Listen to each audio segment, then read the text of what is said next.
I have many Paulieisms, many sayings. One's be the best, be the worst, but never be the middle. And I think the algorithm is just desperate for you to be the middle, right? That's where it wants you. It can make more money out of you. They can, keep everyone safe in the middle. Get out of that, right? And I think what we see with marketing at the moment is we are all being pushed into the middle, whether that's brand or performance. And how do you not let that happen? I think is the battle that's going on at the moment. And Yeah, so I love you can that. say it's AI or internet. I think the battle we're up against right now is mediocrity. Explore the minds and marketing strategies behind today's winning brands and businesses. Tap into the power of the creator economy with Earned by CreatorIQ. Hello again. Welcome to Earned. Paulie Dery, so glad to have you. Hey, everybody. Hey, Britt. It's great to be here. We had a swap in location. I used to live in the Bay. You're in the Bay. You used to live in Austin. Now I'm in Austin. So we meet on the internet. I love it. I feel like you might need no introduction, but I'll do one anyway. Reviewing your pretty tenured history at some pretty amazing brands that people know now, one of the things that really stood out to me is that you kind of hit these brands at inflection points that are quite interesting. So kind of wanted to open with the opportunity for you to walk us through maybe not the full history and resume, because for people like you and I who've been around for a bit, that could take a minute, but the hits at, Uber, Yeti, and now at AG1, give us a little bit of a reel of your journey here. I'll try and keep my LinkedIn simple, but I think the thing about all my moves, what I love about all of them was at every moment, everyone said, that's a dumb move. That's a dumb thing to do. And it's kind of now like what I look for, I think, as a thing to do. And I think that just means you're in a good spot, and why would you leave it? Right. But so I think to answer the question, why did I look to leave and these brands, they were always at interesting inflection points, right? For me, when Uber called, they didn't really have any marketing. I couldn't tell you what an Uber ad was, right? Yep. But I did think it was one of the best brands in the world that didn't have a brand, right? I didn't know what the Uber brand was. The product was incredible. We all used it. But at the time, I thought, wow, what a chance to build a brand around this would be great. Things changed dramatically because on my drive to San Francisco with my heavily pregnant wife, Uber kind of started to fall apart and the walls caved in. But that was interesting too, right? Just a very different challenge and a chance to build a brand there. So always looking for moments for me to where the brand is actually going through some tension or change. For me to jump in and build a brand is kind of what I look for. So for Uber, it was a really interesting one, right? How do you create one after the product was a big success? I want to jump in there a little bit. So what's the difference? You talk about like the product and the brand. What's the difference in your mind?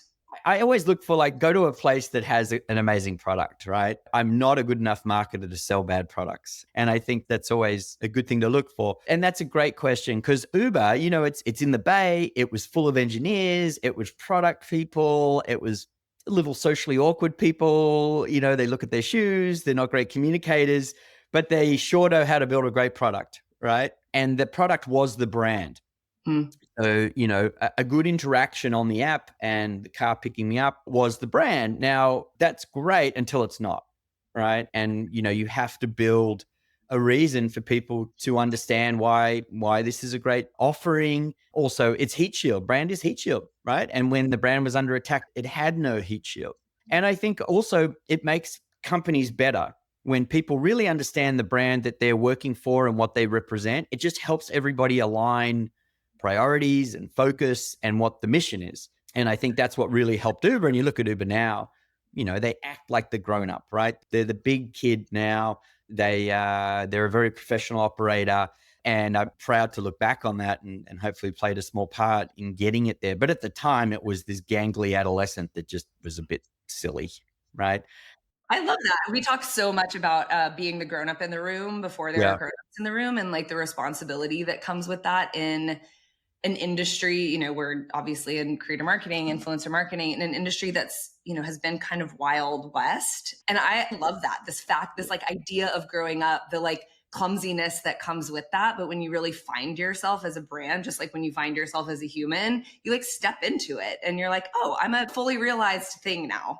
Yeah, that's right. And there's so much unpack there. But I think just even helping the engineers and the product people, like, what are our problems, right, that we're trying to solve if we now have an understanding of what our mission is? There was issues with the drivers, right? People think you join Uber, your job is to go get more riders. It's actually, how do you get more drivers and make the drivers feel really proud about driving for you? It was a weird moment, right? A weird product where you get in the product and the person who supposedly represents the product would turn around and say how much they don't like working for them. It's like, it would be like your airline captain getting on the intercom and saying, I don't really love flying for these people. You'd be like, excuse me? What? So, setting up a brand and mission and focus and then understanding your problems also helps solve a lot of the issues. And we got the drivers, what they wanted and what they were asking for, and listen to them. They're part of the company. They're part of the business. So that helped a lot too. And then we got Uber cleaned up. It IPO'd. It's a great business. And then Yeti called down in Austin, Texas. And I think you're a UT alum, so you know the love that people have for Yeti down in Austin. But again, people were like, that's a dumb move. Like, you finally got this big tech behemoth into a really good spot. Why would you leave? But for me, again, I saw the beauty of the Yeti product, right? What a great product. It worked, created a category, was premium, and had a lot of brand love, right? Maybe just not at the scale that I think it could have. And I think when you look back now, it has, right? Yep. So very popular in Texas, Florida, phenomenal brand, phenomenal product. Could I add scale to it? What I thought my job was. And that's why I thought it was pretty exciting, right? And the other thing, heading to these places knowing what they were buying to, right? They were buying a creative-led marketer. That was my muscle. Are you okay with that? And I give great credit to Uber and Yeti and now AG1 for saying, hey, that is actually what we want and see great value in. So yeah, for 5 years of a lot of fun at Yeti, building that up and giving it some scale, really, and confidence, because it was such a great brand, such a great product, growing out their communities and growing out the storytelling to where now it's very much, a beloved American brand. I mean, it is, to your point. I lived in Austin during kind of the scaling or like the rise of Yeti, like going from someone who had never heard of Yeti to like, I remember the news stories of like Yetis being stolen off of people's porches. It was like such a hot commodity, right? Yeah. And like, again, the flagship store more recently on Congress, and just this association, this identity that was created with and around the brand. And I think it's quite interesting, because the thing that you identified, that you tapped into, is they had an incredibly passionate and engaged community within a certain niche. And so one of the things that I've seen and appreciated about the brand is the ability to scale, to identify new communities and tap in and really fuel growth through communities that appreciate the product, appreciate the differentiators, and then again, help to not just adopt an identity that the brand has, but to shape it as it goes, right? Like, there's so much a part of who the brand is. Was that intentional?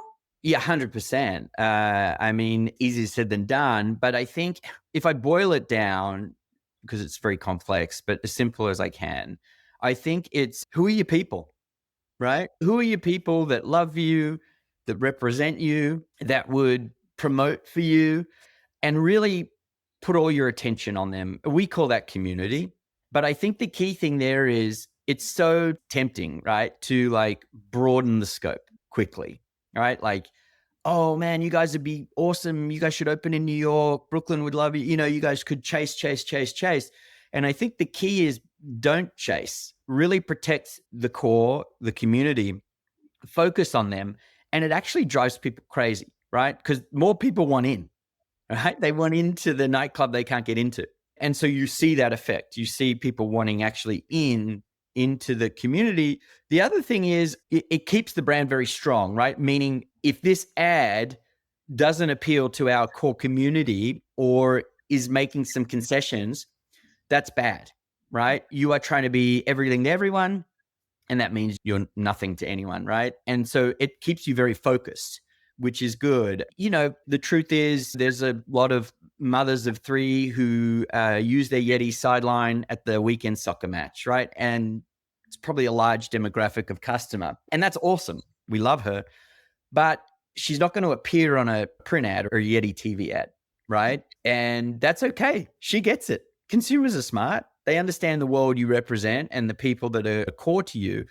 And they understand, that that's the brand and they want in and they want to experience it and they love the product. So you don't have to pander, right? I think to a larger mass audience. And that's community. So one thing though, I think you can do is you foster the communities, you embrace the communities, you're really committed to them.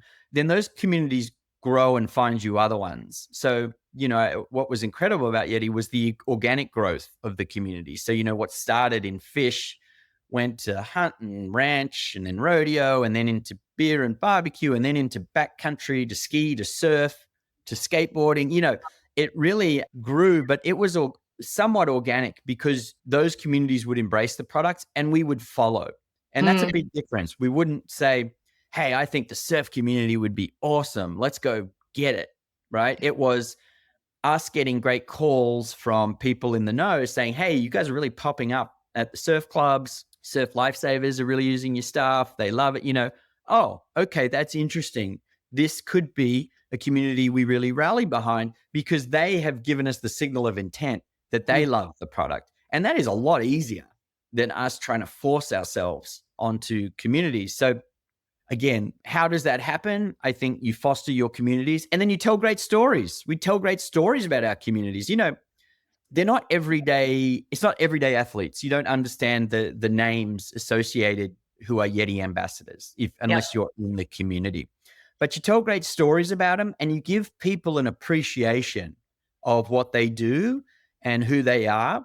And that's great. Our role as a brand, if that was the job, to just give people a little peek into this world and an understanding, not to convert them, but so they understand. And I think we've done a great job and represented the community really well. So told great stories, activated the community, and it creates a flywheel. It goes and finds you new communities and your base grows. You're speaking my language. I think, we consider the creator universe very similar. It is about finding your people. It's about investing in your community. I love your word commitment, like committing to your community. We see such strong correlation between creator retention and brand growth because it's people who are committing to the community that already loves them, that is already driving value to the brand, and that, the bringing together of storytellers and the ability to kind of put a spotlight on those stories, share those stories is magical and is quite organic. I think that the opportunity to learn from where the signals are coming from is also something we see in a lot of our successful brands. And we'll get into one of those here in a second, because as you know, AG1 has been popping off in our data for the last, 5-6 years, which has been really fun to see. But yeah, I think again, the approach of community first, community led, find the people that love you and make them your heroes, right? Invest in them, allow them to tell the stories that resonate with them because they're going to connect with other people that are part of that community. It radiates out in a really nice way. That's right. We all know the power of word of mouth and there's nothing better. But, we would always say how do we arm our customers to defend their purchase?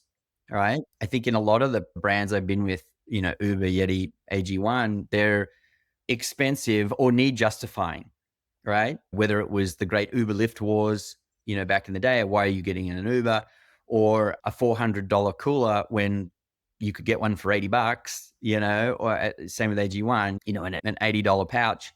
How do you arm your customers to defend that purchase so that when people say, hey, why do you have that $400 cooler? That's dumb. That seems crazy. They have the ability to answer, right? And answer how you want them to. And what they eventually end up doing is they just have made a new customer for us, right? They've sold it on for you. So it is about stoking those communities. It's about creating, content and the brand that they can then go and preach to others. Right. And that's a great way to do it. I love that framing though. I've never heard that before. The defending your purchase. I think it's for me, it comes back to the why, and that can be very different for different people. It could be product efficacy, right? I use this because it works better than anything else, but it also could be that emotional connection of this is why this makes sense to me. And I have confidence in that because I have clarity in the connection and the story. Great points. One, hey, great product demonstration is great. I always joke, the bear attacking the Yeti cooler piece of content. I think that bear sold more coolers than I ever did at Yeti, right? And it's just because That's a cool demonstration. That the cool is bear proof. Now, 99.9% of our people aren't going to come into contact with a bear, right? But you understand what that stands for and what that means and what it was built for. And that's, really cool. And then there's like, a lot of our great Yeti and AG1 ads are just like the places we love to be, whether that's like a long distance runner in the middle of a desert, with no one around them for AG1 and just an AG1 logo, or it's, someone on a big cliff for Yeti.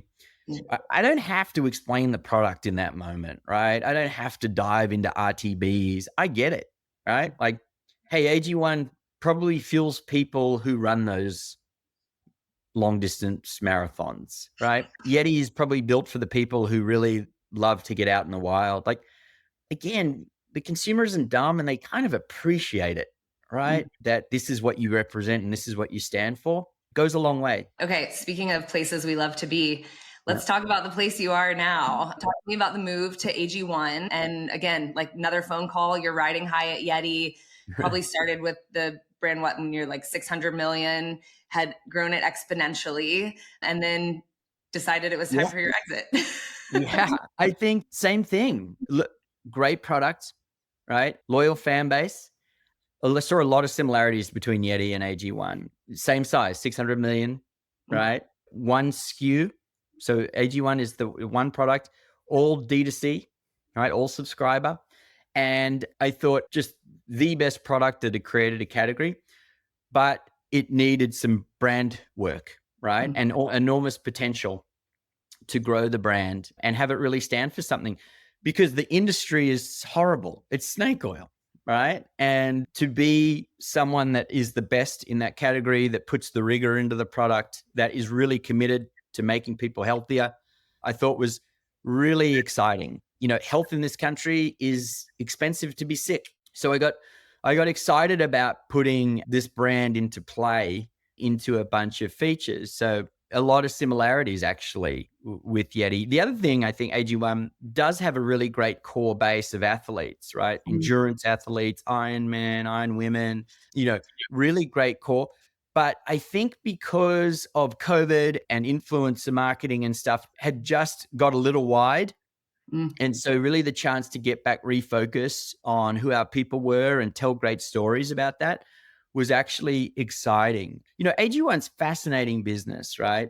I was going to say, actually, like, let's back up a couple steps for people who don't know. Can you tell us about the company, the product? What is AG1?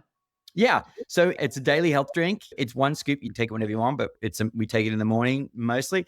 And it's a multivitamin and a pre and probiotic and 75 other ingredients of whole foods, and it really fills your nutrition gaps throughout the day and replaces your multivitamin and probiotics. So it really is this great start to the day to kind of help you out. And why is that an exciting product and why has it had success? Well, our diets are pretty terrible, right? I hate to say it. And no matter how well we eat, you're still missing a lot. And so AG1 is kind of functionally incredibly impactful and important, but it's also this great habit in the morning that resets you. What I love about mornings and owning the mornings as AG1 is like, it's a very optimistic time of day. You have that little moment, maybe before the kids wake up or before the day begins, the phone calls start coming through and emails, that's yours to own. And taking AG1 kind of gives you a bit of that control back of your health. So as so much of the country is really moving towards wellness, you hear about the sobriety and stepping away from alcohol. And, Coachella this year was really a wellness retreat, I hear. Yeah. I'll take people's word for it. Wasn't there. But giving people this foundational start to the day with their health is super awesome. And I think there's a real inflection point in this country and around the world where people are getting more educated about their health and behind it. So again, a great moment in time. And the other thing is, what I love about AG1, it was a D2C darling, right? 600 million D2C is phenomenal, right? You normally see a lot of recurring revenue. Incredible, right? And you often see these brands, these D2C brands, they have these great growth hacking founders that can kind of get you to 100 million. And then there's like this big brick wall, right? And that's because they're not brand people. They don't understand the benefit of building brands. So they kind of get stalled out. What I love about AG1 was it always had a great vision of who their people were and what their brand stood for. So again, them being well ahead of the curve there, I think was super exciting to jump on and go continue to build out our communities. Yeah. I mean, I think it's really interesting. So, right time, right place, right opportunity, but also right person. You mentioned earlier that the kind of common appreciation you have for all of these companies is that they identify your superpower, because it's quite different than a lot of kind of traditional CMOs, right? You are a creative by trade, by experience, by heart. And so that placement is one, I'd say, a credit to you for kind of staying true to like who you are and what you do, and not trying. It's exactly what you're saying about the brands you love to work with. It's like, you're not trying to be something you're not. You're kind of following what suits, and you're finding your people that recognize that in you. Yeah, it's a great question, Britt. And it's a tough one, I think, for people out there, because not everyone can be picky with where they go, but I do encourage them to be. Great credit to the great CEOs that I've had the pleasure of working with, whether it's Matt Righteous at Yeti, who really understood that, look, it's a $40 cup and a $400 cooler. And really the thing that gives us that separation, apart from a phenomenal product, is brand, right? And I think he understood that, a lot of good marketing is good taste and good creative. And he prioritized that and gave me the freedom to go tell great story and do a lot of dumb financial things that CFOs, I think, would be like, what? Wait, what? What are you doing? I always joke that if the CFO ever found my office, it would be a problem. But it's not true. Even the Yeti CFO knew the power of brand, right? And so the place really understood, and all the way up to the board understood that. AG1, lucky to have some great offers always floating around. And it is important to talk to the top and understand their taste level and understanding of what I am, right? And, the great Cat Cole at AG1, anyone who hasn't watched a cat TED talk or some cat talk at all, you're missing out. It's just a phenomenon and a great story in her own right. She totally got it and understood everything that I wanted to bring to AG1 and facilitated it. And that's lucky, but what I will say to anyone out there in the position, you have to go through that process, right? It's like the person who says, oh, I can change that, my boyfriend or my girlfriend, I'll change them. They're just waiting for me to do that. No, it's very hard, right? Like they have to come to that moment themselves to make a change. It's the same with brands. They have to understand the power or what you bring for it to work. Me sitting in a boardroom trying to convince everybody, that would be exhausting. I'm not up for that. You know what I mean? And it's hard, but it can be done. It can be done if the business shows you that what they are currently doing isn't working, right? And again, I think it goes back to your original question, Britt, of why join businesses at inflection points? Well, because the business is showing me that they need this, right? You'll see a lot of DTC brands at the moment are really struggling. COVID really bounced them, into the stratosphere, and now they can't work it out, right? And it's because they don't have a brand, or they haven't invested in communities. They haven't done the hard work of what do you stand for. So that flywheel breaks. So anyone who's in that position working with one of those businesses, you're in a strong position to say, hey, you kind of screwed this up a little, right? Here's what I bring. Here's what I offer. You got to trust me on this and leverage it. But it's also why, like when I joined Uber, because of the distress, of what the brand was going through, I don't think I could have done half the things I did at Uber if everything was hunky-dory. Sure. Right? Like the chaos created great room for me to kind of say, with great partners at Uber, to like, hey, we need a brand. We need to, kind of stand for things. You need a better relationship with some of your customers, your drivers. We should think, so it created the ability for us to enforce things. I think if you join a brand that everything's great, it's actually harder. Yeah. Yeah.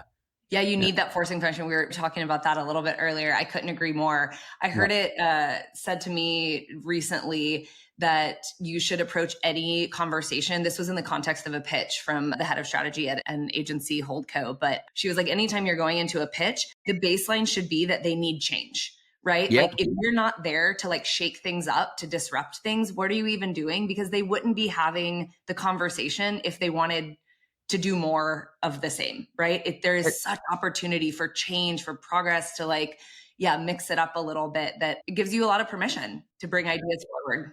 I agree. I always think, man, the worst job in the world would be CMO of Apple or Nike. Like those guys are so good. I would only stuff that up.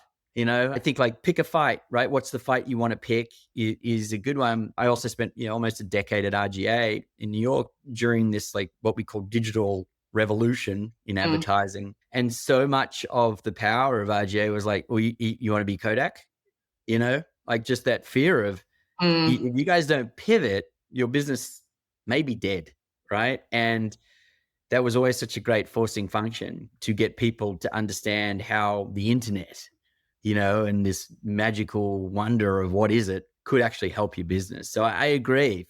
Find the inflection, find the tension, and jump in. I guarantee it'll be more fun, right? And, you'll come out with good work. Yeah. Okay, I have a question. You just mentioned like the internet as like the hill to climb back in your RGA days. What's that hill today for marketers? Well, I think the obvious answer, people are like, well, it's AI, right? I think it's actually bigger than that. I think it is the tension between performance marketing and brand marketing. And I think it's a tale as old as time, right? Instant gratitude versus long-term success.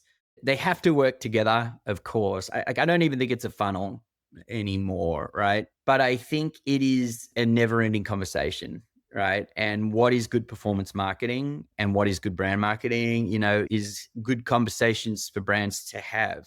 I think the major watch out at the moment is the algorithms, right? Like, hey, you've got to do it this way for the algorithm to work. I think when you hear that, that's the moment you go, great, do the complete opposite, right? I have many Paulieisms, many sayings. One's be the best, be the worst, but never be the middle. And I think the algorithm is just desperate for you to be the middle, right? That's where it wants you. It can make more money out of you.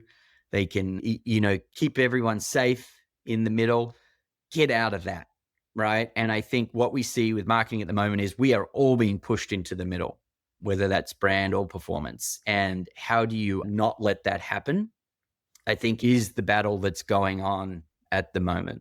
And so I love you that. can say it's AI or internet. I think the battle we're up against right now is mediocrity. I also think the like hacking the algorithm, it comes up all the time. Obviously, like brands, creators are constantly trying to understand what is going to work for them. And I do think that's a really healthy conversation to have. What works, but it should be what works for me, what works for my community, not necessarily what works for the algorithm.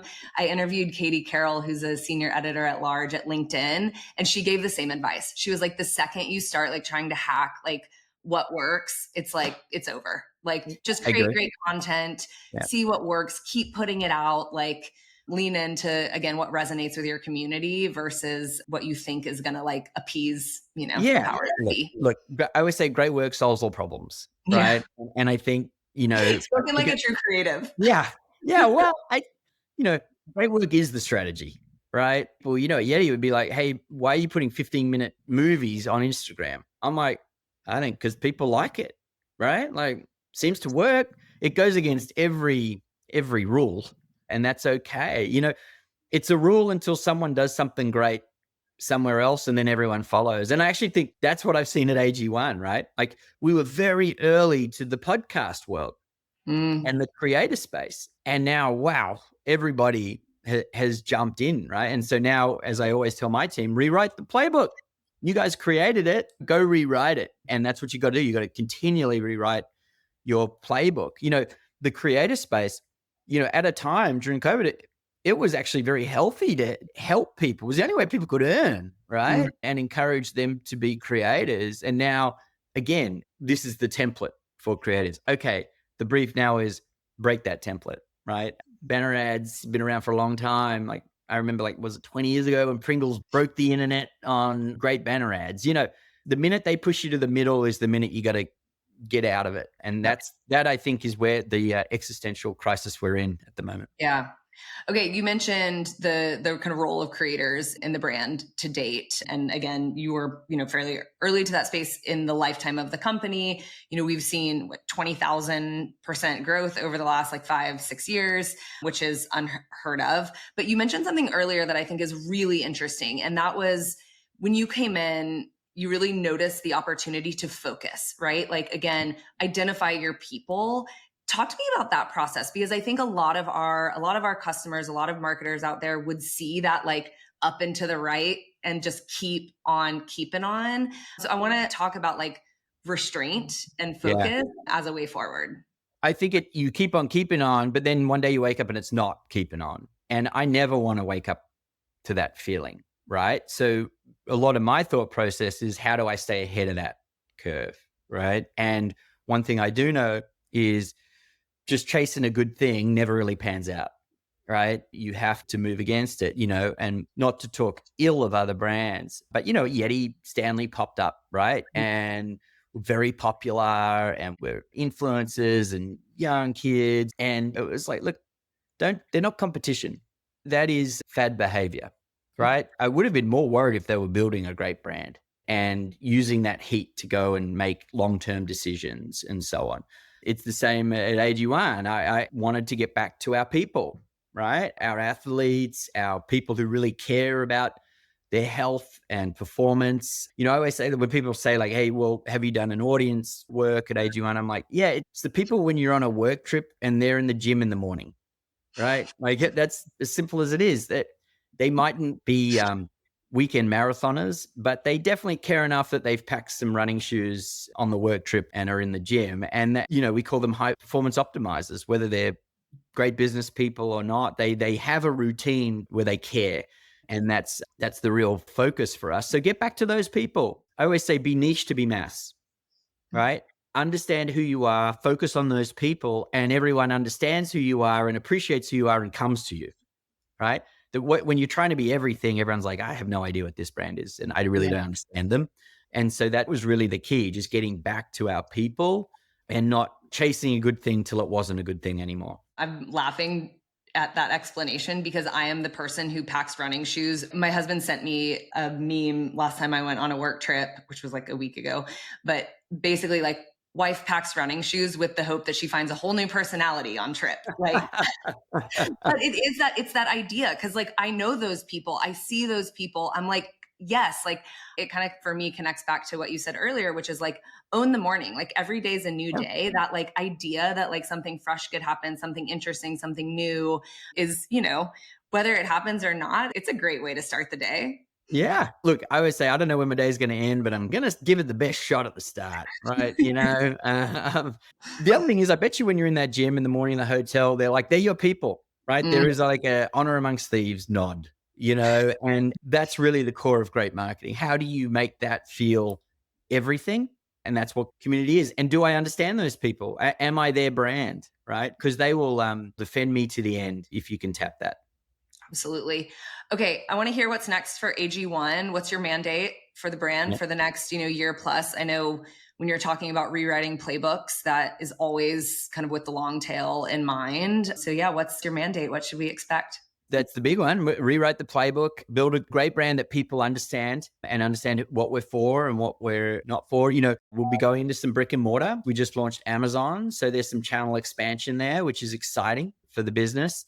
We just, like I said, launched our new formula, which the thing about supplements is like, they're not FDA regulated. You don't have to do anything to sell a supplement, right?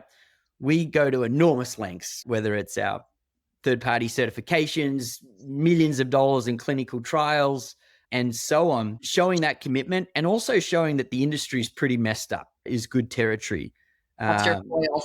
Yeah, correct. But super excited, I think, about channel expansion, brick and mortar, some exciting new innovation is great. But at the heart, I think the product has so much story to tell. What is in it, the farmers that make it, the change in lifestyle that it provides people, and the gift of health, I just think so rich to tell a great story to. So for me too, I think just giving people a little bit of control of their health and back in the day is super rich. People think AG1's this huge, big company and stuff. We got a lot of work to do. I think we've got a lot of people to help out there, and it's going to be fun.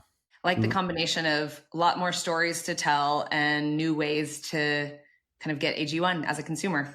Yeah, I think it's interesting, right? Channel expansion is always a fascinating dance. But one thing I do know is that the demand is out there for us to be in more places. And I think that's super exciting. And then for our subscribers who understand the benefit of AG1, constantly rewarding and helping them on their health journey. Being a member has its privileges, so to say, to borrow a line, making sure people really understand why AG1 and being a subscriber every day really helps who I am. Last question, just a fun one. How do you own your morning? Well, my morning, I think you have 3. How old are your 3 kids? Is that right? I have 2 kids. One of them is 3 years old and the other is 5. Okay. So,